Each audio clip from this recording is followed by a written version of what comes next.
My name is Defne Ayas, and I'm one of the co-curators of the 6th Moscow Biennial, which is taking place in the space you are at. And this is the 4th of our evenings where we're hosting an esteemed keynote who's with us to share her vision of the world.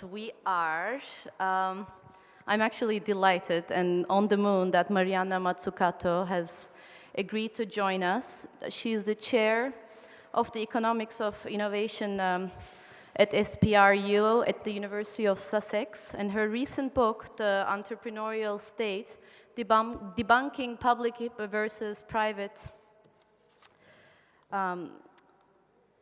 Sector Myths, that was published in 2013, has really taken the field by storm and argued for the need of finding new frameworks for the understanding of the role of the state, especially in its role in economic growth and innovation.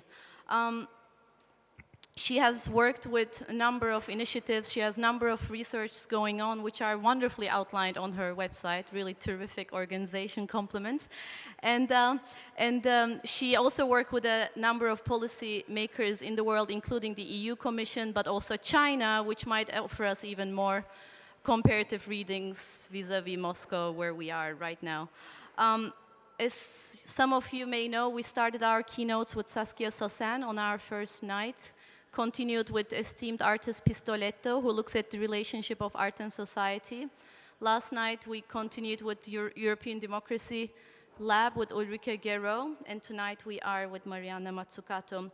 So tonight we will be looking a bit of the history and the presence of capitalism together with her, given her experience both with state-owned and privately owned economies. So let's invite her and look at the political economy of 21st century together for the mortals that are operating in the art world. But as you see that we're also opening it up between different fields here. Our audience has a cross-section of artists and also people coming from the field of humanities. So please join us, and we're looking forward to the conversation that will ensue.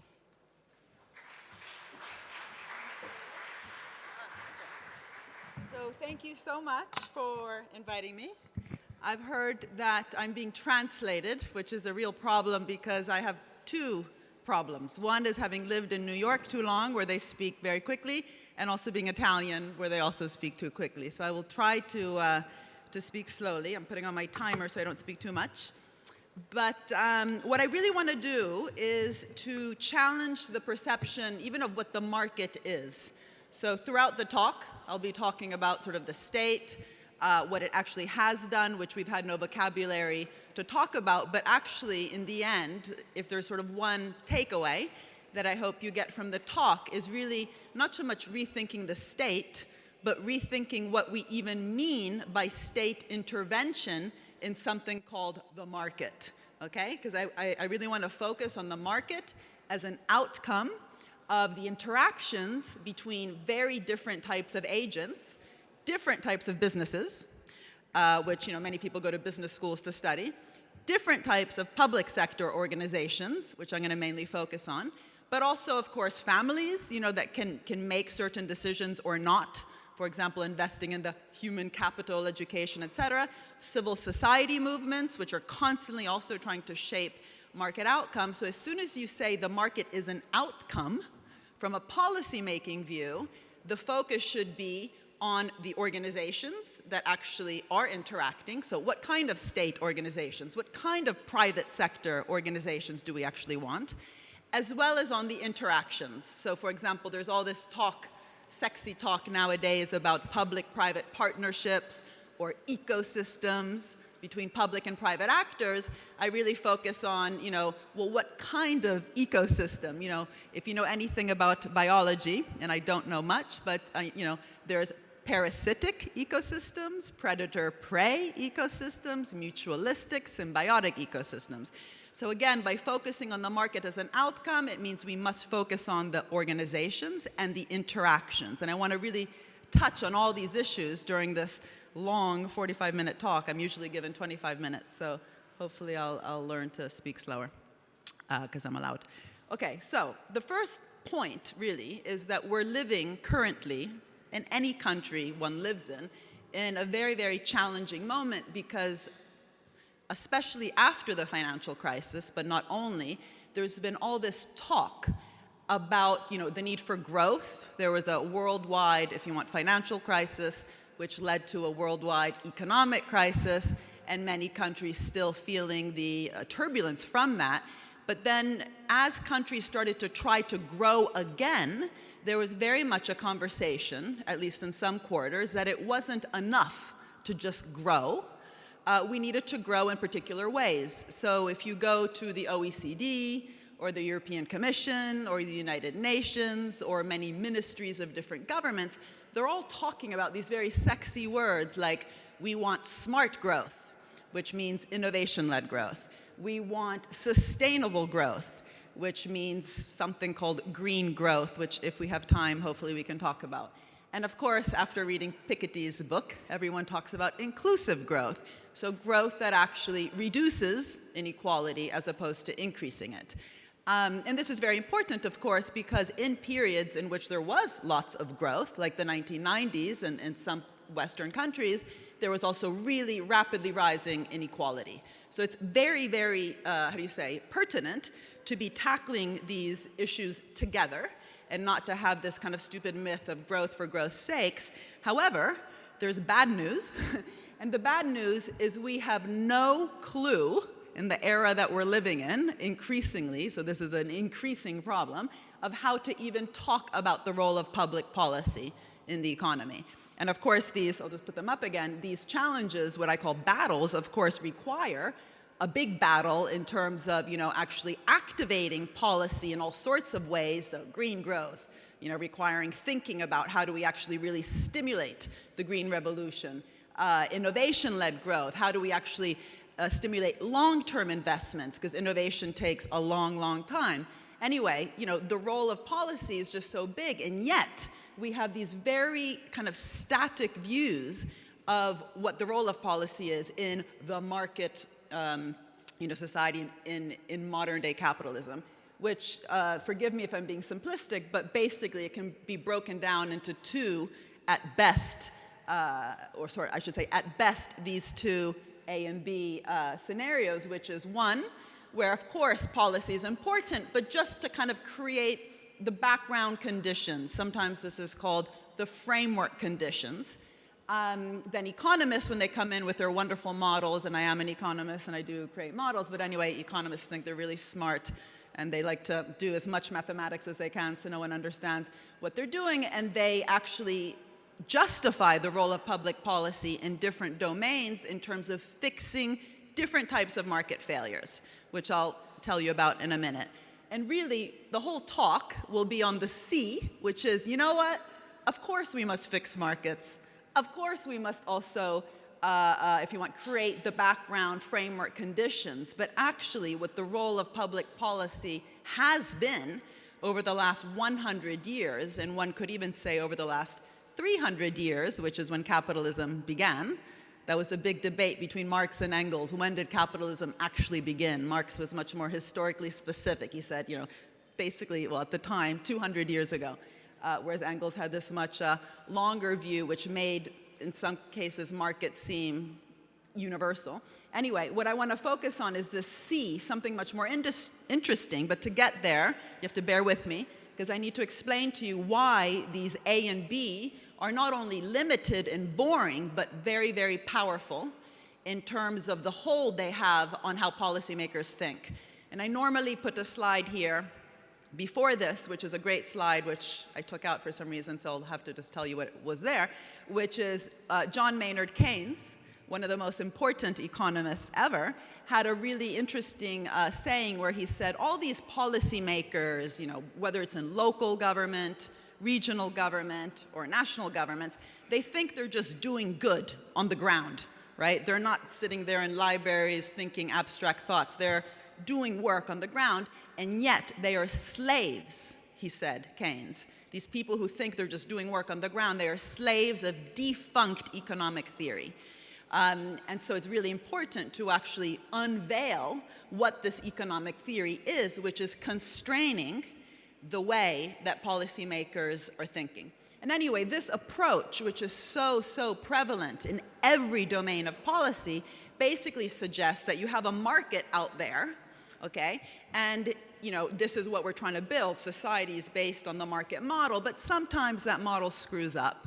It fails, like this big failure we've just gone through in 2007 till now of the financial crisis. So the government has to step in and put a bandage somewhere to fix that failure. And the most obvious case when you think of, say, innovation, which is my field, as Daphne was saying, I do economics of innovation, would be a failure which arises when you have public goods. Public goods might sound really nice, but actually for economists it means something very specific, which is when you have something like clean air or basic scientific research, which when you discover something so big, it's very hard to appropriate that knowledge just for yourself because the spillovers are so high, then you will have too little private investment by business in that good. So in fact, there's almost no debate in the world, everyone accepts this, there's too little business investment in science, so government must step in and fund blue sky research, etc. Then you might have negative externalities like pollution, which means that this is an externality. It's a terrible word. It's often also used in war when people die. We call this, externalities. Anyway, pollution, which creates an externality, a negative one, in the sense that businesses don't actually account for their own pollution. So what does government have to do? It has to step in with a little bandage and create something, whether it's a carbon tax or some sort of punishment for that, so that businesses incorporate that externality into their cost curves. Anyway, one could go on, and this view of policy as just fixing something out there, which is a market, which every now and then screws up big time, is historically, I don't want to say false, but it's a very problematic and narrow way to see how capitalism has actually evolved. And unfortunately, within economics, we don't have words for this something else. And I often appeal to this great thinker, Karl Polanyi, who in the book, The Great Transformation, which is basically looking at the history of capitalism, he was very specific where he looked at the role of the state in terms of actively shaping and creating markets. You didn't have a market that then the state just came in to regulate. It was the same types of regulations, whether it was the child labor laws, whether it was the 8-hour workday, or the kinds of investments that were made in the railroads, and then what I'll be talking about today, high-tech advancements, which co-created the market. The market was co-created through different types of actions, of which one of the main actions was, in fact, this type of policymaking. And this quote here is great because he says, the road to free markets was opened and kept open by an enormous increase in continuous, centrally organized, so planned, and controlled interventionism. Administrators, so the bureaucrats, had to be constantly on the watch to ensure that the market was working in a free way. So it's not that you have the free market and then you have intervention, which somehow tries to regulate. To actually get to the free market itself, you require this policy intervention. So what I've tried to do in my book, and I apologize for this very self-promotional slide, but when your book is translated as Das Kapital, it's very nice to put it up there, especially in Moscow. Anyway, so I wrote this book called The Entrepreneurial State, which then, again, was translated in different languages, where what I tried to do, and what I'll try to convey to you today, was to really use Polanyi's lesson about market shaping, market creating, and the inability of us even to think that way, because we are always thinking state versus market. Even the intelligent people think this way. They say, we need more regulation, we need more state because blah, blah, blah, because otherwise the market, the boogeyman, the market will do X, Y, and Z, as opposed to the market itself being an outcome of these actions.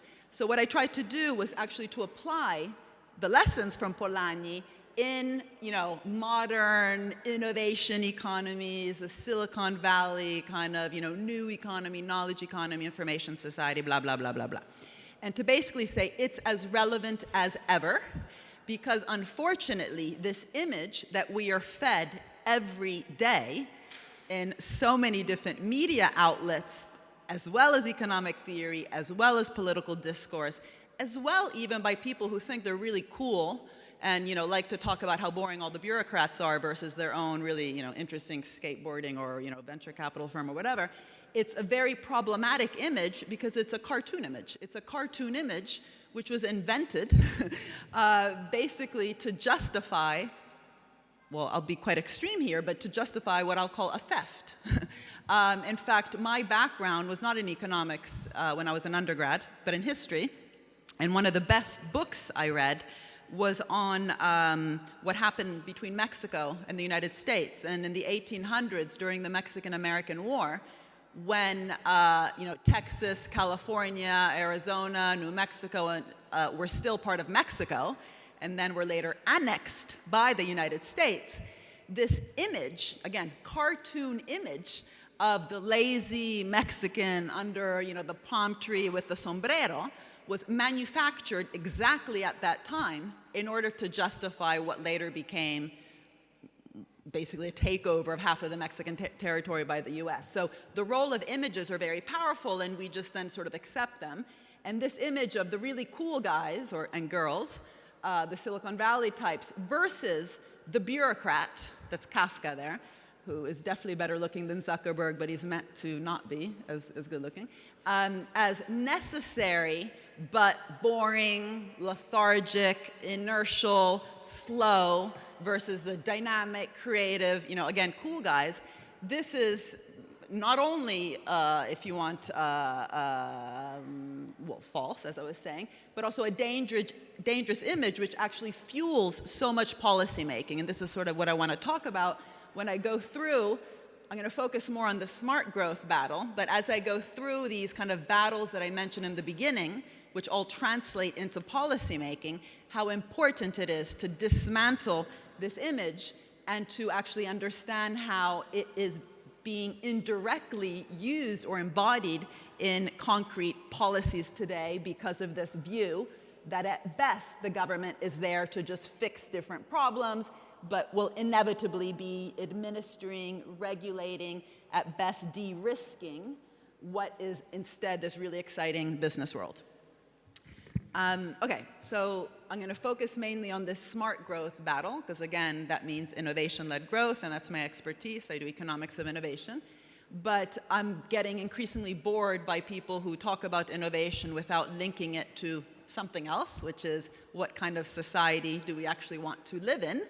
And in fact, my last points will basically argue that in fact, this increasing inequality, which Piketty very kindly has shown us using really what was an extraordinary amount of empirical research, has actually risen, partly at least, due to this wrong narrative that we have about innovation, the knowledge economy, who the entrepreneurs are, who the risk takers are. And so actually, this becomes a reason to do these battles together because they're actually related. Anyway, so when I say I do economics of innovation, I look at the big innovations, right? So what we call general purpose technologies. These are technologies which impacted not only their own little sector, like the internet didn't just impact the IT sector, but actually really affected production, distribution, and consumption patterns across the entire economy. And so the question is, when we actually look at these revolutionary changes, right? This is not just going from an iPhone 5 to an iPhone 6. These are big revolutionary technological revolutions. What do we actually know about how they came about? Does this idea that somehow there was a market there and the government just came in maybe to fund a laboratory, some basic science, and put some little tax credits here and there for research and development, and then got the hell out of the way, which is again the narrative that we're fed about what government should do? Does that have any basis historically in the evolution of these really important technologies, which is also a question when we think what's going to be the next big thing after the internet. It might be something green, blue, pink, whatever. It better be important for us to understand what happened in the past in order to devise those right policies to get us the next big thing. So the first, okay, this is a bit complex. It's also moving. I don't know why it's moving. Why is it moving? Am I making a move? No. Okay. So what I want to focus on here is something very simple.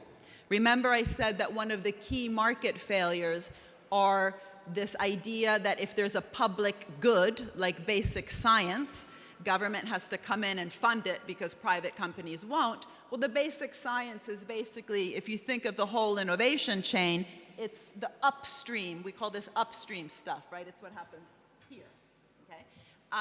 But actually, if we look at that innovation chain for all those general purpose technologies that I was mentioning before, what we actually find historically, and I'm going to focus on the US, is that the intervention, the massive intervention, actually occurred across the whole innovation chain. Lots of public money and public policies, including regulation, but mainly investment, public investments, in the basic research, in the applied research, so downstream, and even giving money to the actual companies, so early stage, high risk finance, to the companies themselves. So that's kind of like super downstream. So these orange, abbreviations here are of different types of public agencies. These are just examples. Some you might know, of course, NASA, the National Aerospace Agency in the US, the National Science Foundation, DARPA, which of course is famous for having invented the internet through the ARPANET, came before the internet, which was ARPANET, the SBIR program, Small Business Innovation Research Program, which I'll go through in a minute, ARPA-E, which is in the Department of Energy, which is trying to do for renewable energy what DARPA did in the Department of Defense for the internet. Anyway, so the first point, just to be clear, is that this intervention has been across the whole chain.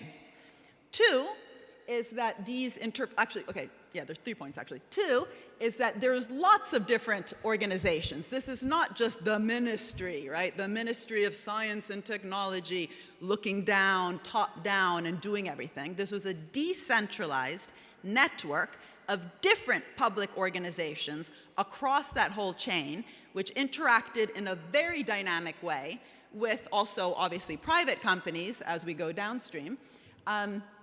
But we could call this a decentralized network state. People have thought different ways of how to talk about it, but this is interesting, especially when you think of the Soviet Union, the ex-Soviet Union. They did plenty of research, there was plenty of science, but there wasn't this sort of decentralized network of different types of public institutions. It was much more top-down through the academies, and also it didn't go throughout the whole innovation chain. It tended to sort of focus much more in the upstream, as, funny enough, neoclassical economic theory, which justifies capitalism, would say you have to do. So this is the irony. In communism, you actually had behavior of the state which was more aligned with how the justifiers of capitalism would say the state should enter. You didn't have this much more dynamic network of public agencies all across. Three, okay, so the first point is across the whole chain. Second point, lots of different agencies. Third point is that when you actually look at the website of these agencies, maybe I'll just skip, oh no, it's one of my last slides anyway, and see how they even justify themselves. They talk about themselves as having missions.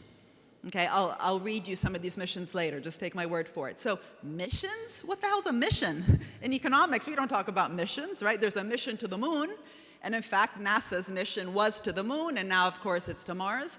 But also, if you look at the NIH, it very much talks about, this is the National Institute of Health, as its mission as really creating sort of a life sciences sector and really thinking out of the box in that area to enable sort of radical innovation within both pharma and biotech, et cetera, et cetera.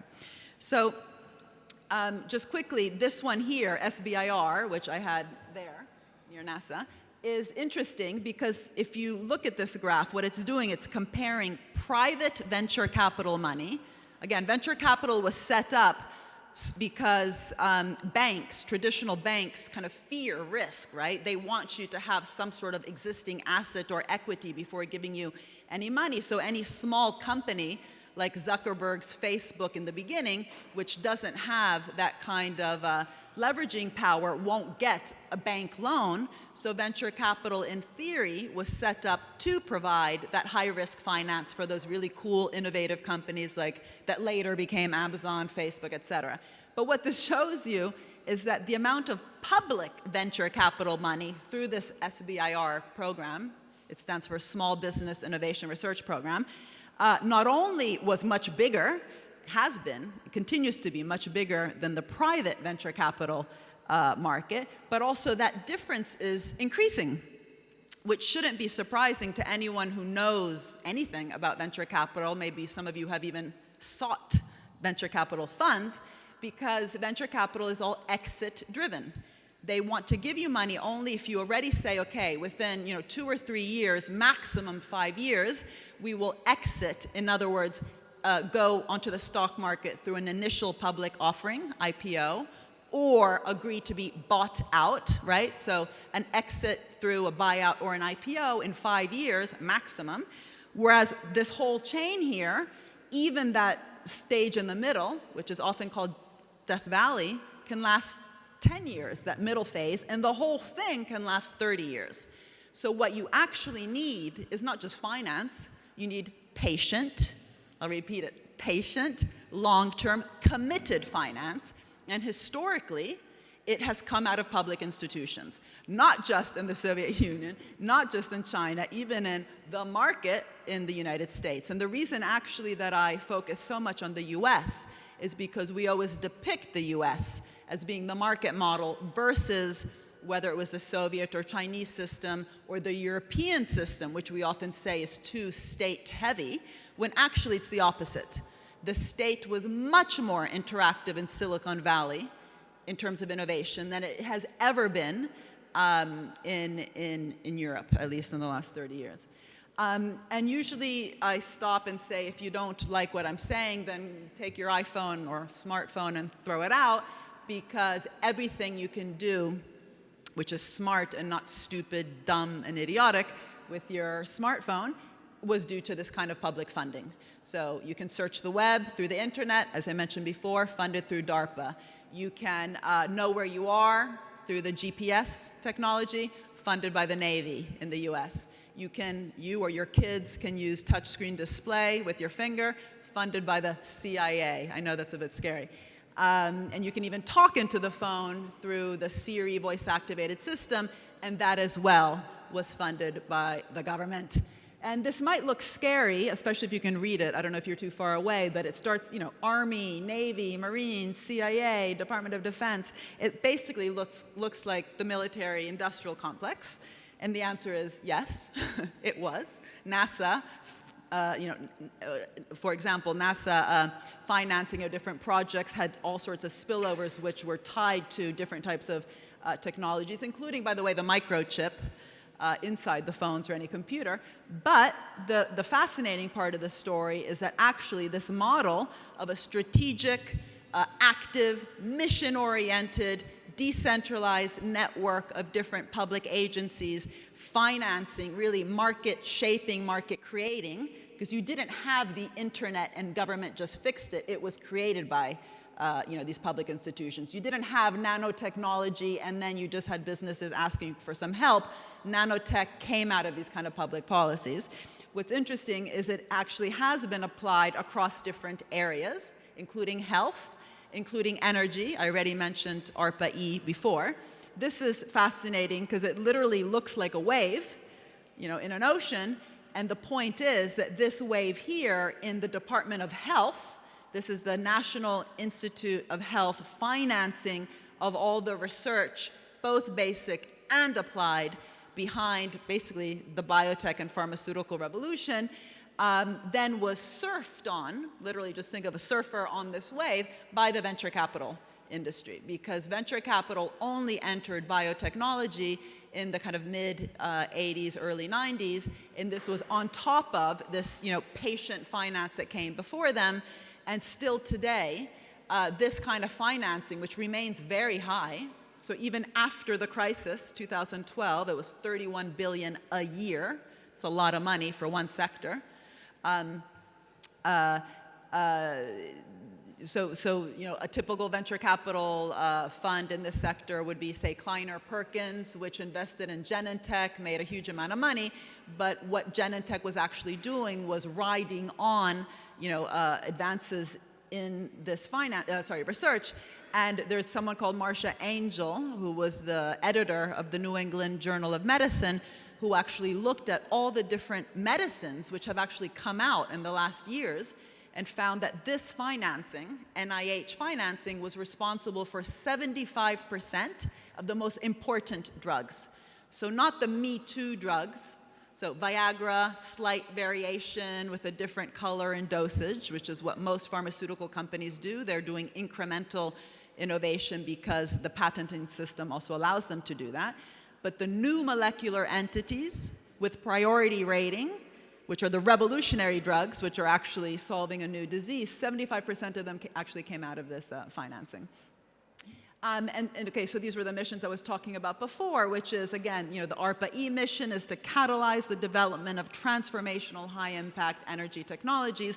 This is not about market fixing. This is very much about market shaping, market creating, and it's just amazing we don't have ways to talk about this.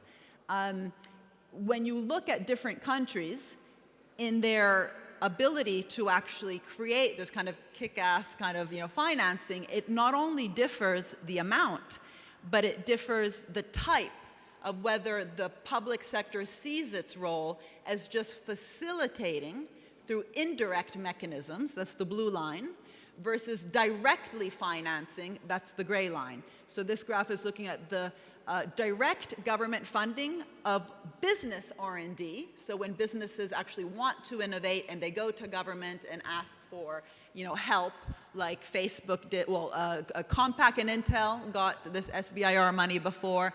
Apple got SBIC money. Tesla Motors recently got 500 million. You know Tesla, right, of Elon Musk, from the Department of Energy in terms of a guaranteed loan. That's all direct. That's the gray line. And the blue one instead would be indirect, which would happen, for example, through a tax credit. If you want to help a company innovate, you reduce the cost of their R&D, but it's usually done afterwards. Afterwards that they've spent the R&D, they declare how much they've spent, and they get a tax reduction on that. And again, coming back to the, you know, market model United States, the capitalist country of the world, it's one of the ones that not only is spending the most, not the most of all of them, but the most in terms of the direct spending. Now, you'll see what's to the left there, the Russian Federation. So here, what's interesting here is that there's lots of direct spending, but this doesn't necessarily mean, this is just interesting to look at in terms of how different it is, it doesn't necessarily mean that this is going to create Silicon Valley. Because don't forget the point I was making in the beginning, which is one of the interesting things in the US was not only this active, direct, not indirect, strategic, mission-oriented financing, but it was done in a decentralized way with a network of different dynamic public sector institutions which had these missions, which then interacted not only together in dynamic ways, but with business in dynamic ways.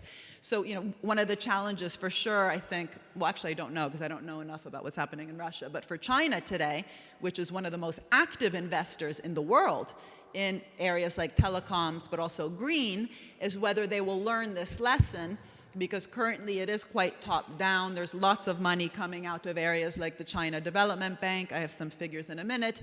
And we know that that, yes, can work for some time, but then the system can get quite rigid. What we need are systems of innovation, so different types of public, different types of private institutions interacting together.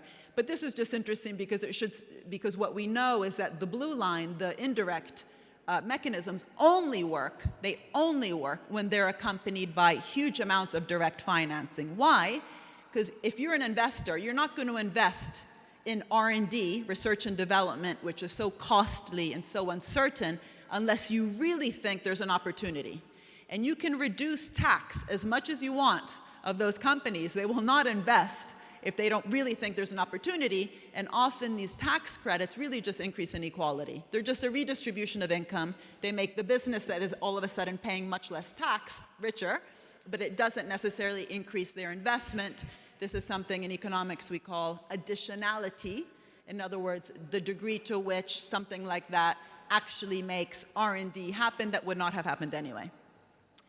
God, this is late for me to be lecturing for so long. But anyway, okay, so what's interesting is if you look at, again, different countries and how much their businesses actually spend of their own money in R&D, what we call BIRD, business spending over GDP on R&D, those countries that are in the upper right-hand quadrant, so Finland, Sweden, Denmark, Germany, et cetera, are actually also the ones, this is just for Europe, sorry, that have the most direct financing. In other words, business reacts and spends its own money after government has actually taken this massive risk of directly financing these difficult areas that they're not willing to finance. What's interesting when we start asking about green growth, which obviously so many different countries are interested in, is, are we seeing the same patterns? Who's investing in green? Who's actually investing in renewable energy? And here we have to ask ourselves, well, what type of renewable energy? And we actually see a very similar pattern in renewables and green technology that we saw with biotech and nanotech, which is that upper right-hand quadrant there. So those areas that are very capital intensive and have very high technological and market risk are almost devoid of private finance. There's very little venture capital up there. Venture capital tends to be in the easier areas. But also, if we look at all types of capital worldwide, so all of private equity, all of venture capital, all of stock market, all of corporate investments, what we see in this particular sector, which is different from IT, is there's a very large role for what's called here development finance institutions, which are basically public banks. There's actually just 4 of them that are relevant. There's the German KfW, the Chinese CDB, the China Development Bank, the Brazilian BNDES, and at the European level, the EIB, European Investment Bank. And alone, they spend something like 8 times as much, just those 4 banks, as the entire private equity and VC sector. And it's not to say this is good or this is bad. That's not the point. It's to say we don't even have words to talk about that. This is the data just for the German one, the KfW. So this is the German public bank, which is doing what Keynes said. Keynes said government should not act like private consumers or private businesses, which invest too much in the boom and too little in the bust. Government should be counter-cyclical, do the opposite of what the cycle is telling everyone else to do. So you see this public bank, yes, they kicked in 2007, right after the crisis, did what Keynes said.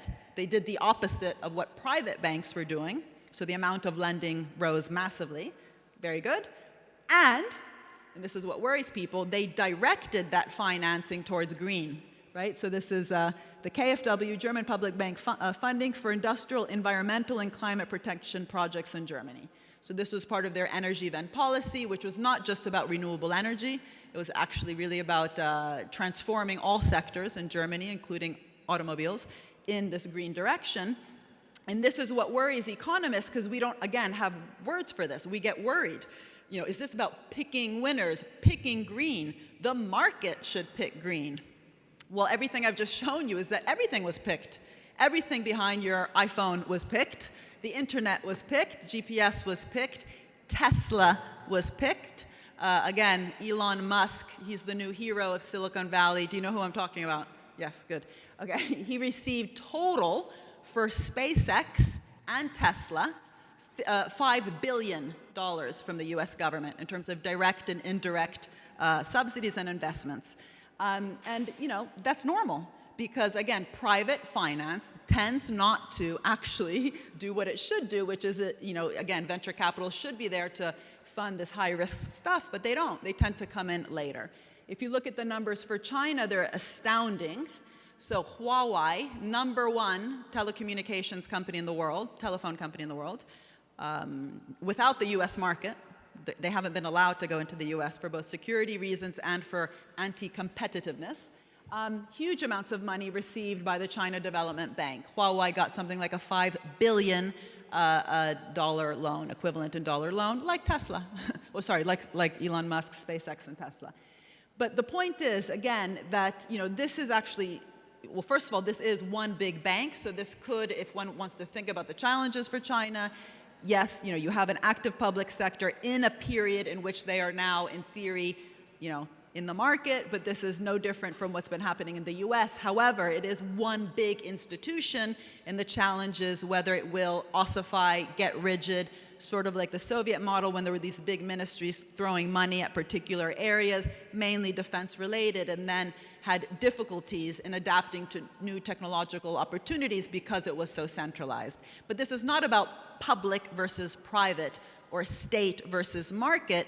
This is of what kind of public institutions do you need to create and nurture in order to then interact in a dynamic way with both other public institutions and, of course, with the private companies that are required in all these sectors. But we know about the private companies. I should probably just say, this is not to say, just going back to the Apple story, it's not that Steve Jobs wasn't a genius or the design guy, this English guy who works in Apple, Sir John Ives. Of course they are. They're all really, really smart. Elon Musk, really, really smart. Of course they are. We know that. So the problem is the storytelling around that, right? So the 800-page book on Steve Jobs, there was not one page, not one paragraph, not one sentence, not one word on all those public, all that public money that actually went into making the smartphone smart, which both he and, again, Bill Gates and the software industry surfed.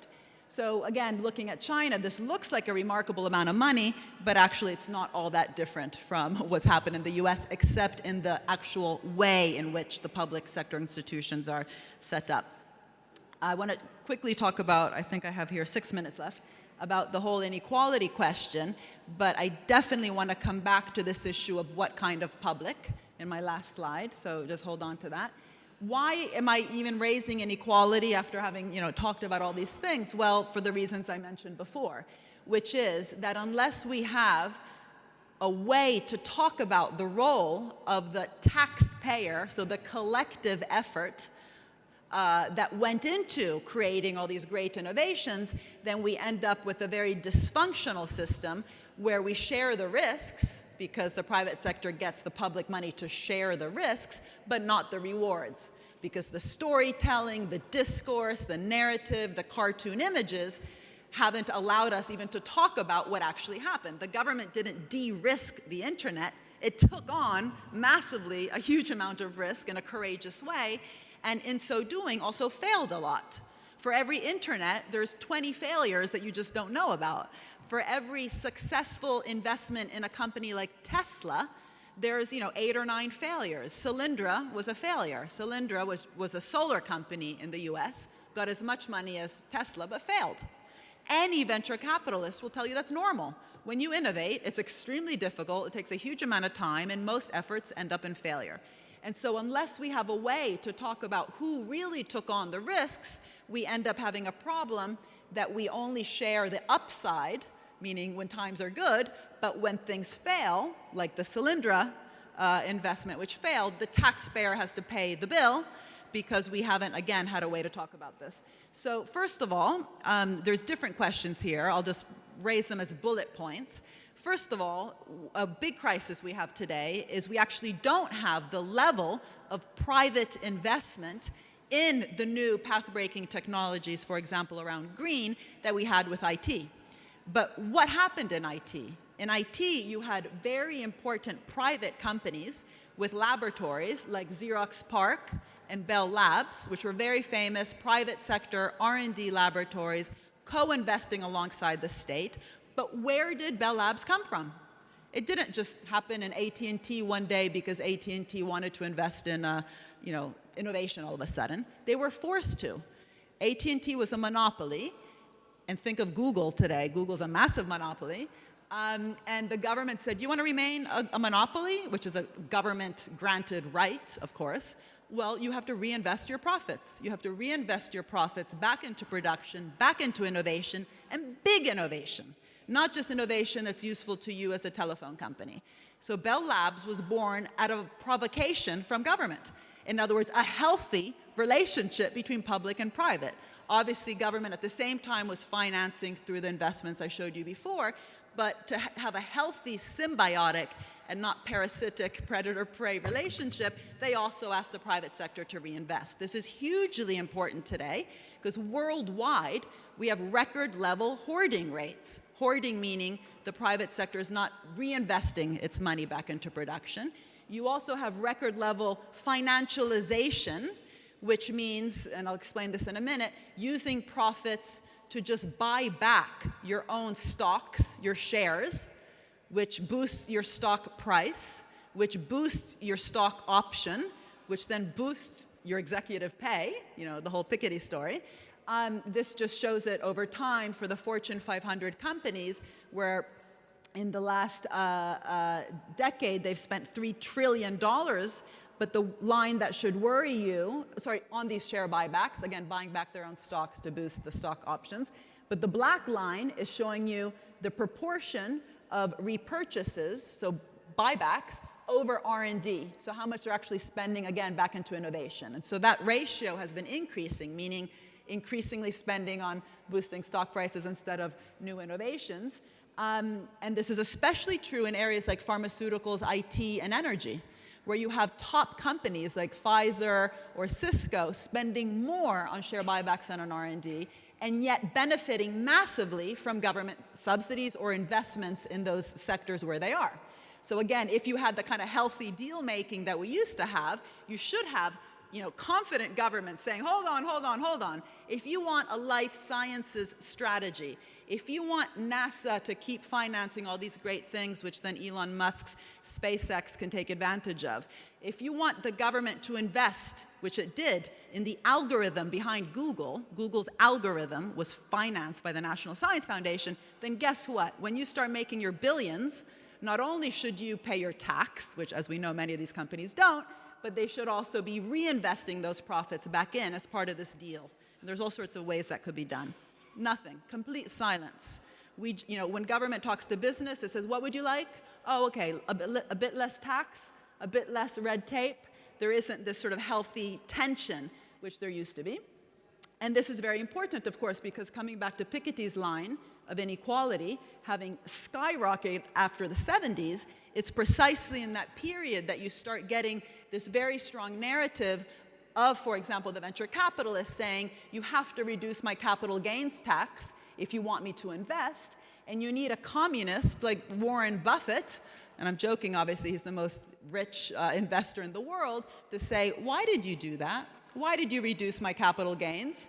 I never look at capital gains tax. I only invest when I see an opportunity. And the massive fall in capital gains that he's talking about here, which it fell by 50% in just 5 years between 1976 and 81, coming back to this graph here, right? So look at when inequality starts to go up at the end of the 70s, early 80s. You need someone like him who says, that was stupid, that only increased inequality. It does not affect investment. We invest where there's opportunities, and that particular tax rate, reducing it by that amount, only increased inequality. And again, you then look at where finance has actually financed, so where venture capital, for example, has put its money, it's only in areas that had massive public money, which today is being threatened by this constant withering away at the tax base.